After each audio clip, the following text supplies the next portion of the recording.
Hello, everyone. Welcome back to StarSound Speaks. This is your host, Irlianna Samsara of StarSound Astrology. Very, very excited to have Ari Moshe Wolfe back with us. For those of you who are new to the channel, by the way, welcome. Ari has been on twice before, and I had to have him back on again now. We are going to have a very, very dynamic month of July here because Pluto is going to be squaring the nodes.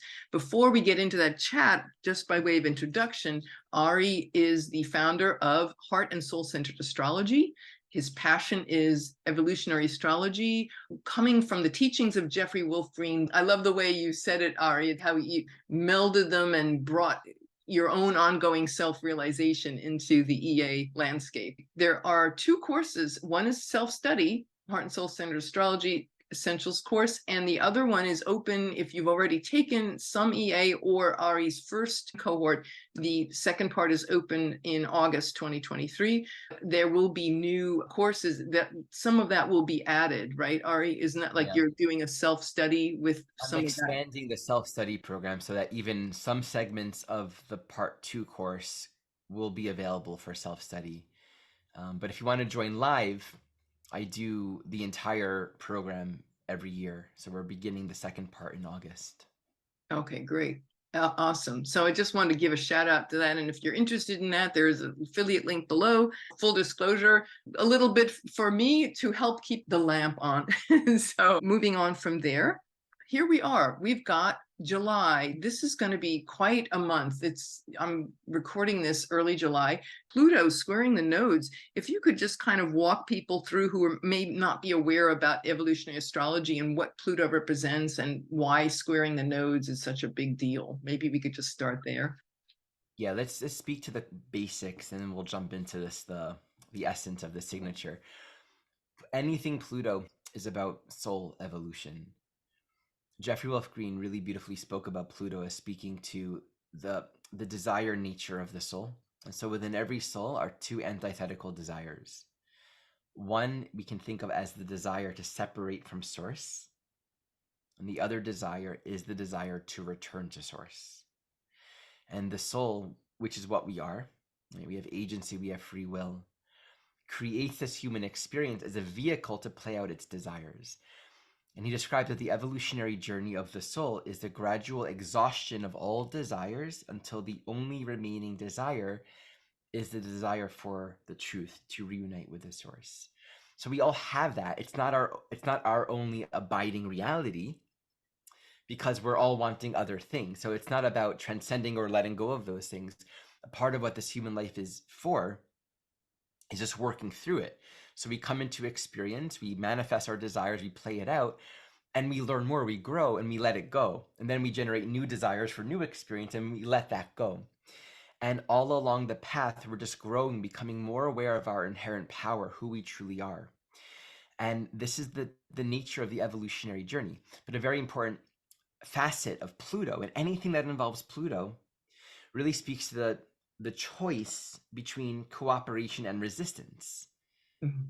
So we're having experiences and there are dynamics and confrontations in our life, and everything's going to bring some level of growth.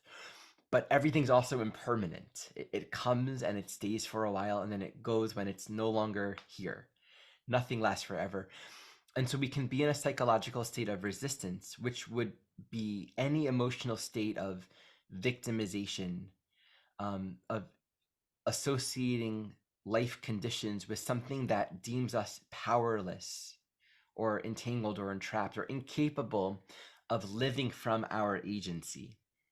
So in that psychology of resistance, of victimization, we'll either try to hold on to control, we'll manipulate, we won't let go, we'll try to make things occur according to what we feel it needs to be because we're associating, we're focusing, and Pluto is these words: focus, concentration, depth, penetration.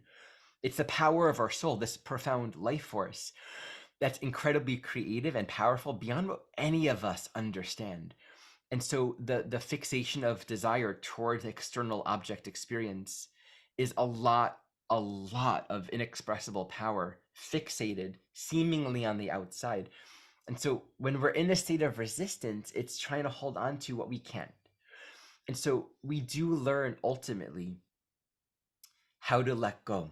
Sometimes it's letting go. Sometimes it's saying, I need to actually cultivate a certain level of self-empowerment to make new choices and go for the next experience.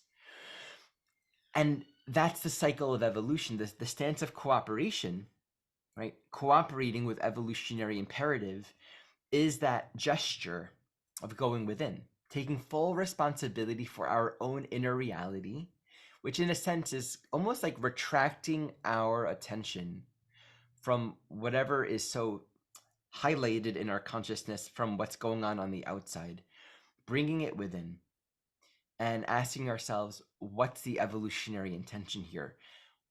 What's the teaching for me? How can I become more psychologically self-aware? And the answer to that can always be, this is what I'm addicted to. This is the power source that I'm attached to because I'm unwilling to claim it within myself. All various permeations of that experience, of that realization. So often it's leading us to a place of maybe feeling the deepest psychological limitations, where we actually feel fundamentally weak, where we don't know our power because we've never really learned to be who we have not yet become, because we've been so associated, so identified with these external conditions. And it's not just like I'm addicted to this. It could be I'm addicted to playing a very disempowered role. I'm addicted to giving my power away to, especially when we look at the upcoming nodal square with Libra Aries, we can be addicted to affinity with other people because we're afraid of what is it really like to stand in my own power and not budge just to please other people, to make them happy with me. Or I'm addicted to, I need you to act this way, so I'm going to be manifesting a controlling attitude. Because if you aren't this for me, I won't feel loved. All kinds of psychological states that basically say, if I let go of this, I won't be secure. And beyond the threshold of where we currently find security is more self-knowledge of who we are as a soul. We're inching towards more of our eternal being. So that cooperation is always about taking full responsibility for, oh, I'm afraid, I'm angry, I'm jealous, I'm victimized, I'm Afraid. afraid, I was going and to say not fear. Yeah, fear is like always, I know I need to let go, but I'm afraid. I'm afraid to let always, go because then I wouldn't be secure. Like the whole idea about security is we want security is a good thing, and it's like no, it's what we're afraid to embrace is like security can really it can really stop you. The need, that clinging to security or the need for it. That's right. It's a beautiful perspective. It's actually all permeations of fear, really. Resistance are all just permeations of fear. And actually, a beautiful teaching in A Course in Miracles is there are only two emotions, love and fear. And even fear is just the not recognition, like the denial of love. So in a sense, it itself isn't even real either, which is a really beautiful thing to meditate upon. Yeah, thank you. That's beautiful. I So love this that. evolutionary work is really an elimination process. We arrive more fully at who we are and what's always true, but we don't know it because of our object focus, because of our fixations. So there's a shedding and there's an unraveling that occurs at each evolutionary phase. Okay, so with this phase of Pluto having entered in Aquarius in March, now it's retrograded back on June 10th, I believe it was. It went back into 29 Capricorn, and it's going to be, as we know, it's going to be hovering at that threshold between late degrees Capricorn into Aquarius back into Capricorn next year. It won't fully be in Aquarius until November of 2024. So this is over a year, almost a year and a half, where it's like the Colossus of Rhodes, that's a foot in each world, one on one, and so that is itself an incredible story. Everything that you're saying, and then we map on the exact zodiacal placement, and wow, this is a huge evolutionary threshold. You know what it reminds me of? If you're moving houses, so maybe you've begun paying rent in the new house and you're moving some, but you're gonna keep on going back to the old house and doing a lot of cleaning. You gotta like excavate the whole house, That's a clean good. every single room. I You're love giving it. it over to to sell or the next people. So everything's being swept away. You're not done with the old house. You can't ignore it. It's actually the sense of responsibility and needing to really attend to it is actually heightened more than ever now because you're really making this transition. Oh, wow. I love that. That's a great analogy, the house And so cleaning. relative to Capricorn, right? It's what are all of the conditioned, crystallized judgments and holding patterns? Here's the thing with Pluto and Capricorn, and this will really help us when we look at the nodes. Pluto and Capricorn at the core of it, and anything at the last degree has that quality. It's almost like the essence, the culmination of that entire archetype. Excavating and going deep within the deeply crystallized expressions of shame and repression that says, I am holding my own sense of security and power within these boxes because this is how I can feel secure with myself. If I let go of these boxes, I will be wrong. It will be bad. It won't be. It's almost like the issue with Capricorn itself is some sort of projection of right and wrong that we place around ourselves to protect ourselves from actually what we're afraid to really look at. So all of the conditions, the agreements, the patterns of living, when we look at the square between Pluto and the Libra Aries axis, we're really very strongly looking at what are my agreements with you? Who am I going to be? What are my roles? And we look at relationships. This is who I'm going to be, and this is what I'm going to give, and this is what you're going to give. And we can get ourselves stuck in these roles. To give an example, Pluto and Capricorn relative to this Libra Aries, you got your home, you got your children, you got your 2 cars, your dog, your television. I mean, everything's right, everything's structured, everything Capricorn, it looks right, just like the Joneses. And you work 9 to 5, you come home, and if you're the wife, you make the food. If you're, just like take the example of a traditional family American structure or whatever. But anything, it could be on the outside, it can look like a very non-conventional structure. But the question is on the inside, is it livable? Is there movement? Is there space? Is there fluidity? And that Cancer polarity is so important because that Cancer polarity to Capricorn says, do you feel good? Are you thriving emotionally, right? Mm, Does the tenderness and the call for nourishment, is that being honored? that, yeah. Or are we so stuck in the I have to do it this way? So there's like if I don't do it this way, I'm gonna feel like I'm not doing the right thing, and if you don't do it this way, I'm gonna feel betrayed or abandoned or hurt. So how are we holding each other in jail? How are we holding Mm, ourselves and one another in this holding pattern that's valuing the form and the structure and the idea of things more than the truth? Okay, so Pluto and Capricorn at this time, and especially with this square to the nodes, is really asking us to put the truth first, to put evolution first, which really we can say is a hyper focused attention on, okay, what needs to be excavated? Because we're not going to live here anymore. We're going to a new paradigm, which is beyond what we know. It's beyond the precedent of our conditioning. So we have to make sure we're not leaving anything unattended. And the transits are just like helping us with that. We can trust life to just reveal to us what is not functional right now. mm, beautiful. And the nodes going into, I think it's July 17th, the nodes will shift into Aries Libra. That's coming up very soon. So it's all at this karmic 29 degrees. Yes. There's a huge karmic imprint here. So it's not just that we're doing this change where we've already seen our new home. We've been given the keys in March with Pluto and Aquarius. We stepped in, we kind of looked around. Then we had to leave right away. It left at 0 degrees, but we at least got a sense of what the potential is.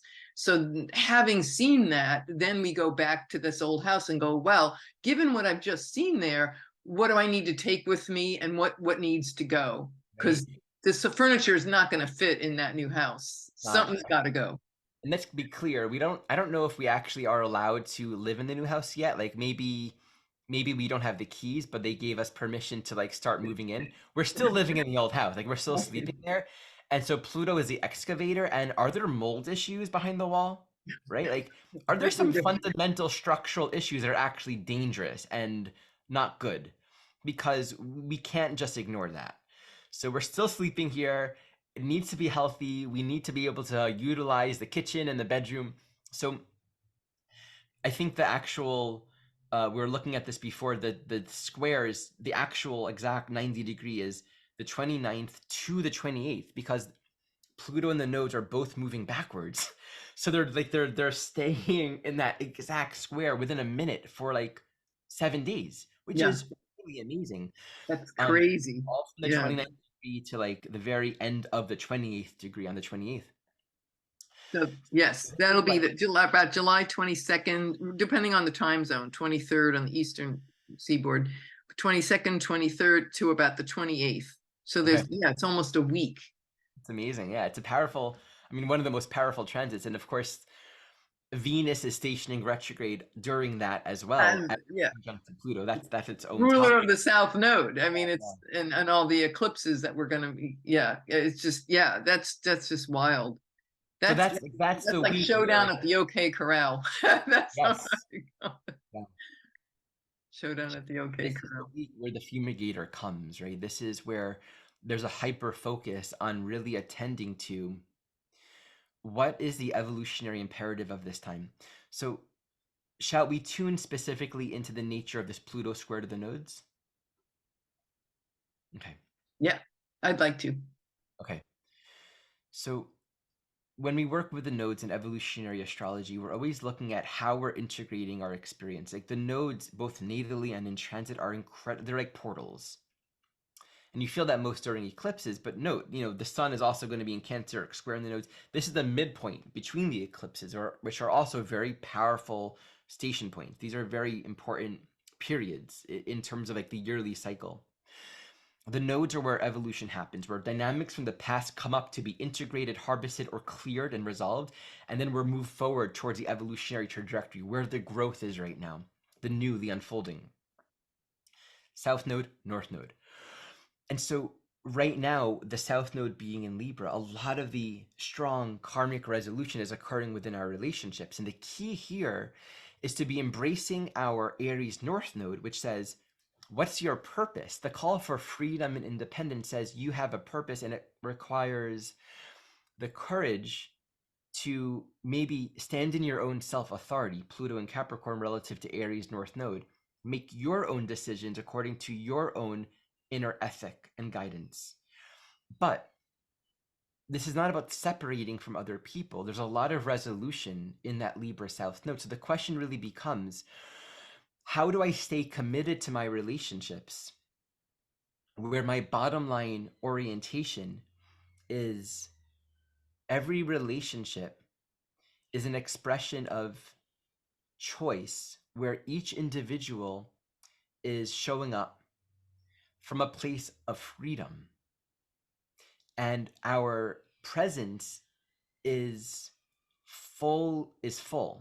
Our relationship, our way of being is clean and clear because we're fully there, and what we're committing to, what we're choosing, how we're operating is coming from choice, not because of I have to, not because of obligation.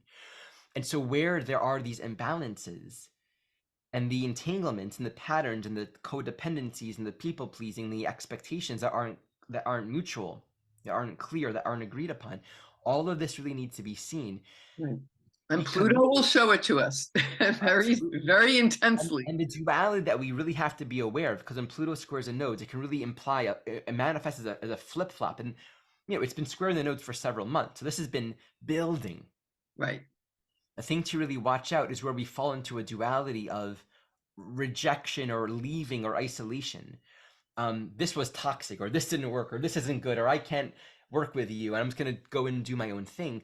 That doesn't actually allow for integration. The mastery here is, there's a beautiful teaching in A Course in Miracles that says, from the point of view of the Holy Spirit, every relationship is a total commitment, and not one takes away from another. The idea of Mm. every relationship being a total commitment says between two souls, there is the idea of a total commitment says any two people share the possibility of healing, and there's value and there's beauty and there's holiness in the reflection. And to stay committed to that truth, to stay committed to, you are an inexpressible expression of the divine, and to commit myself to that seeing, whatever the form and whatever the particular dance is, to commit myself to that healing of perception, and that forgiveness means I'm not going to allow myself to settle for any judgment or solution that puts something into a tidy box but actually doesn't allow for the fullness of truth to come through, that doesn't really allow and honor our true freedom and agency, or just kind of keeps us settled in a judgment of separation. It says I'm going to stay true to getting through to the other end, where I only see the truth of your freedom and your wholeness. And so a relationship is healed when there's only appreciation. And when we look back on the past, even if it was hard, Mhm. there's just appreciation, you know?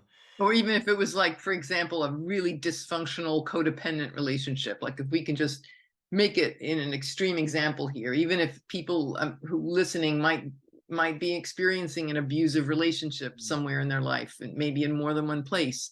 And so to take it out of that box, and what you were saying, seeing it in this new way, and that is what is going to liberate us. And that is what Pluto is asking us to do, is Yes. not staying in those crystallized patterns and boxes.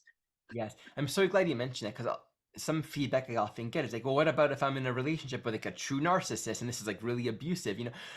So it's never for me to say for anyone what to do. And of course, sometimes there is just the importance of honoring what we can access and what we can do and what we should do, leaving a dangerous situation or whatever.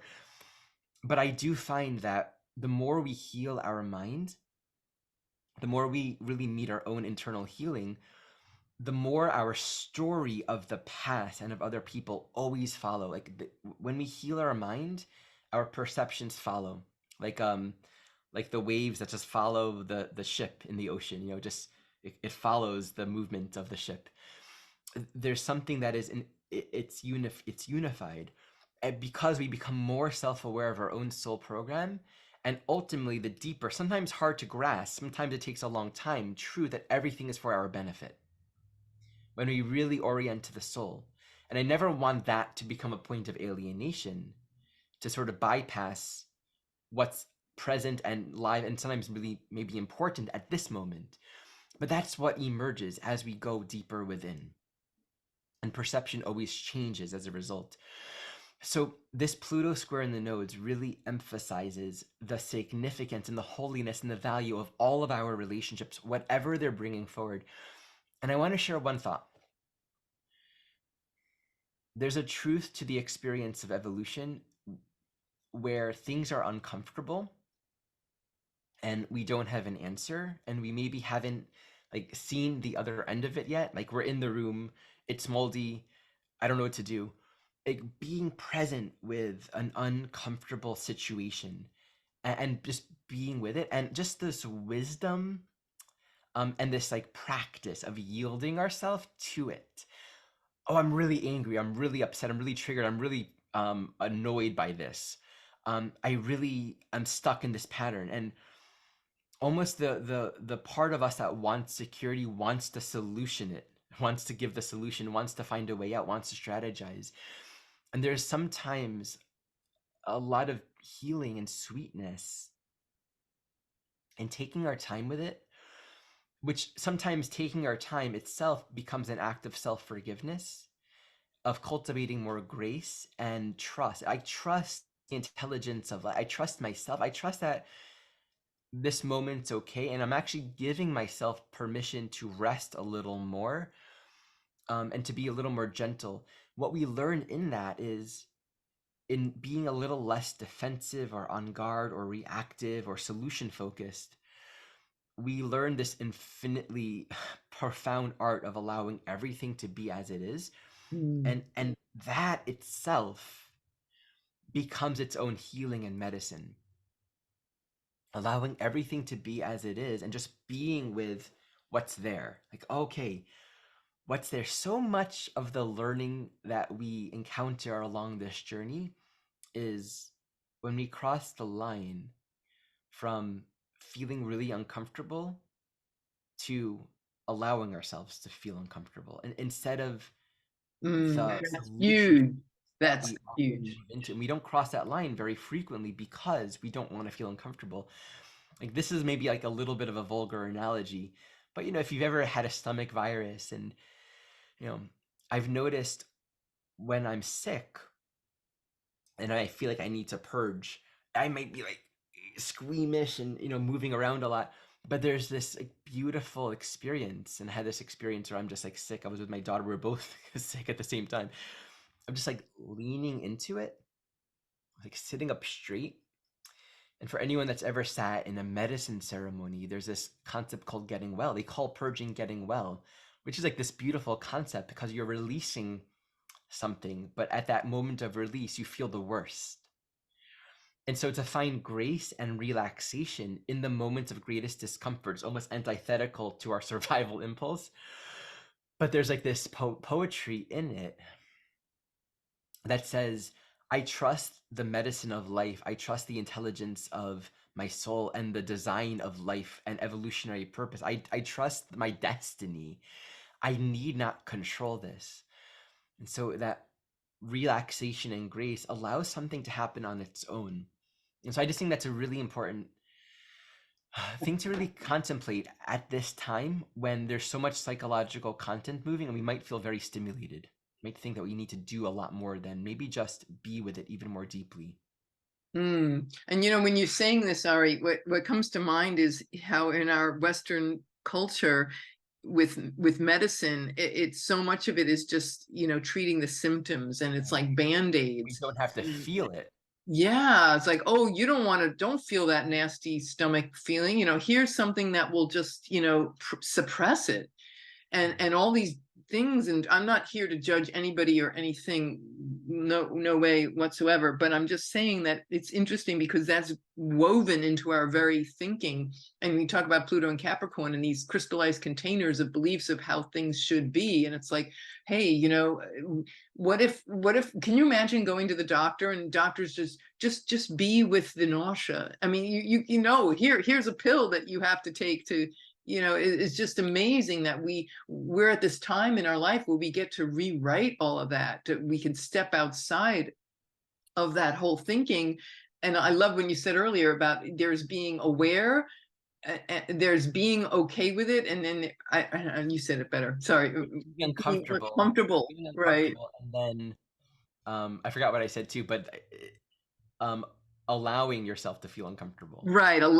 Being uncomfortable is different than allowing yourself to be uncomfortable. That's a Grand Canyon of a difference. Yeah, yeah. And that we're all getting this now. I feel like collectively, here's this opportunity with Pluto squaring the nodes. We're getting this opportunity to just really disengage from these unconscious patterns, and wow, leaning into and embracing it, and seeing that, like, for example, dysfunctional bully narcissist relationship that we've been in, or whatever, to see that and go, wow, you know what, there's a grace here, instead of like, that's the bad guy and I got to get away from him.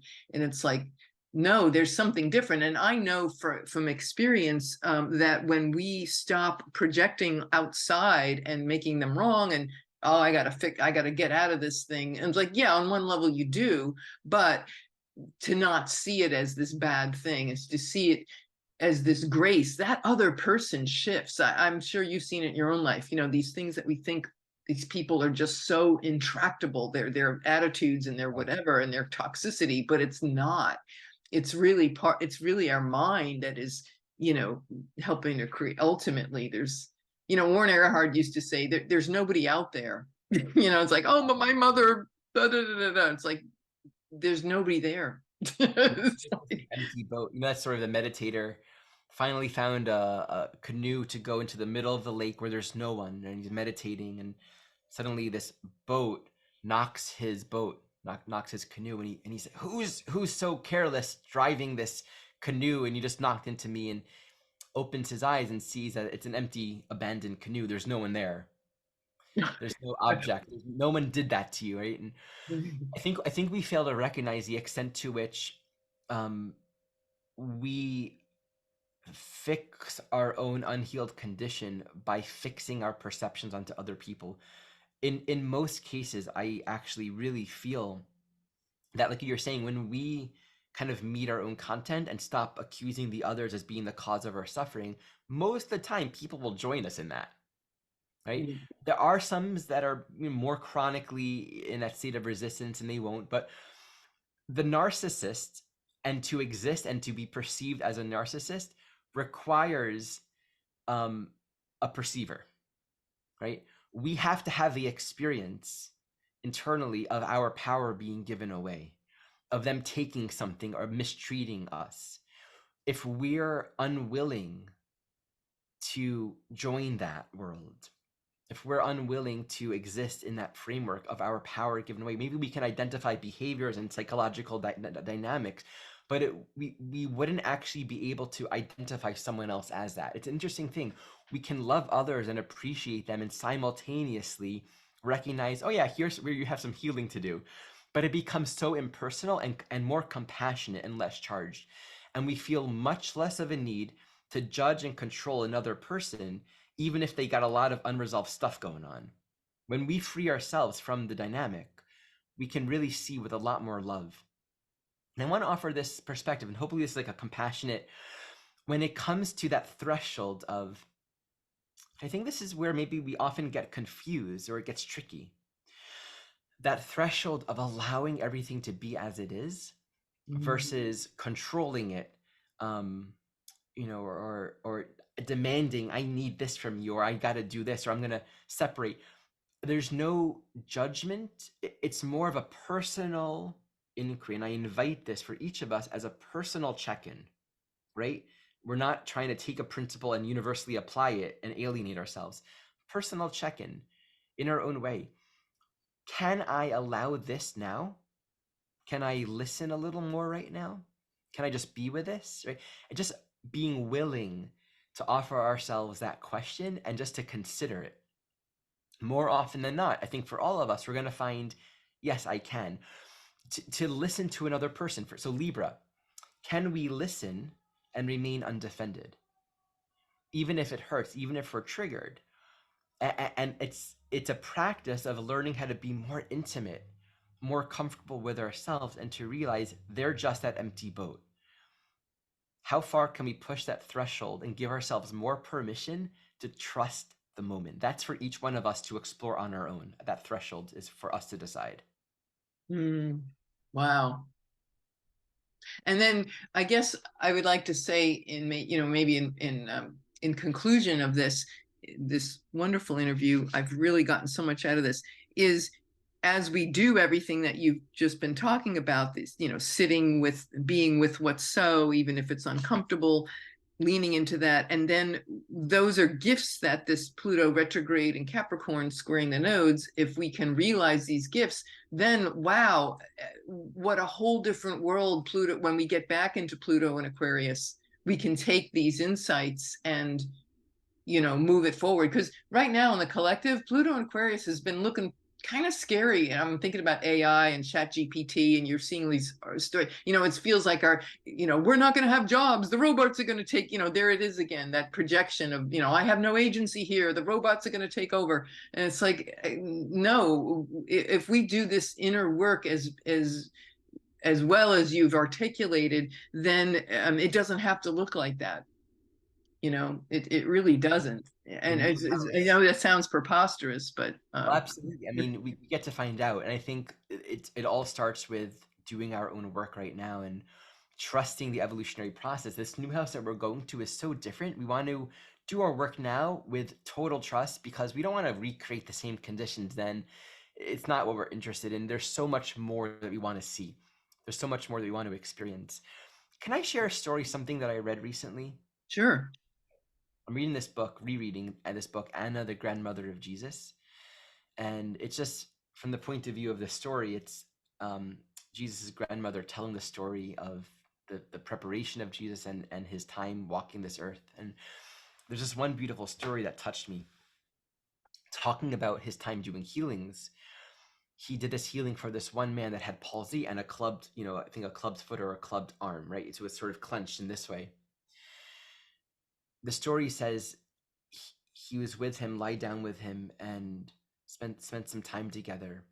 And this young boy had visions flash through his mind of all these prior lifetimes where he was angry, where he used his fist in anger, sometimes thinking he was doing the right thing, but where he was fighting against perceived adversaries, and that he manifested this body condition, these limitations, this particular experience, all to heal, ultimately, all of this past that he was holding on to. When I read that, it touched me so deeply because the words that I read were, he saw all of these lifetimes where he had not forgiven himself for his anger. When we reach the point in our own self-healing where we can recognize that the conditions of our life that are difficult, whether it's a body, whether it's a relationship or a life circumstance, points back to, at the core, our own self-forgiveness. If we can follow the breadcrumbs back deep enough within, and if you just I wanted to take a moment to find the words here to really connect with it.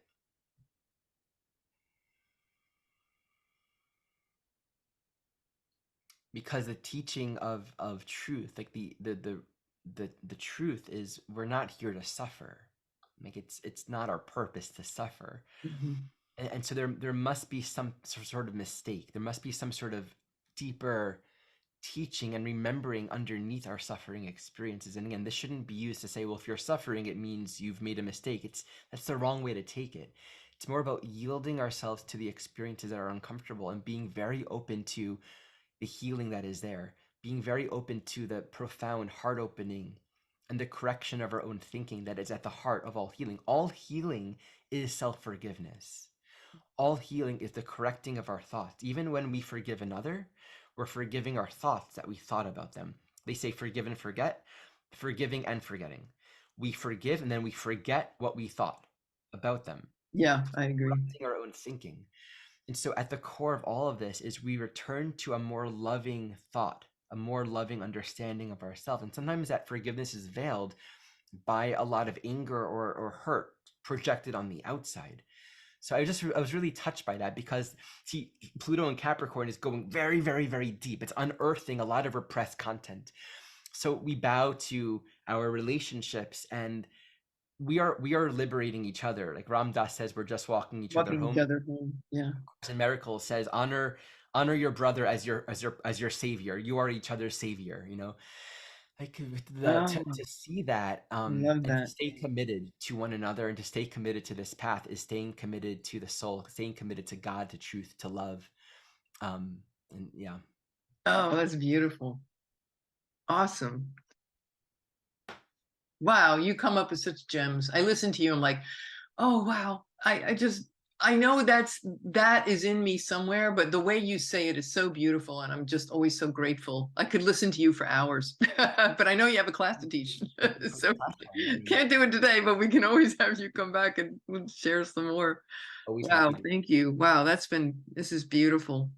Thank you so much for your gems again. And yeah, any last words? I think that's good for today. Yeah, I think so. I feel complete. Thank you so very much. All right, everybody. Well, we are so glad you joined us. Please do let us know what you think of all this. What's coming up for you as Pluto's getting ready to square the nodes? Leave your comments below, your shares, your likes, subscribes, all very grateful and appreciated. Don't forget to check out Ari at arimoshe.com is his website address, and you can the links below. So great. Thank you so much, Ari Moshe Wolfe. Yay. Mwah. Big love. Namaste. And we will see everybody soon. Thanks again. This is Irlianna Samsara, StarSound Speaks, StarSoundastrology.com. Namaste.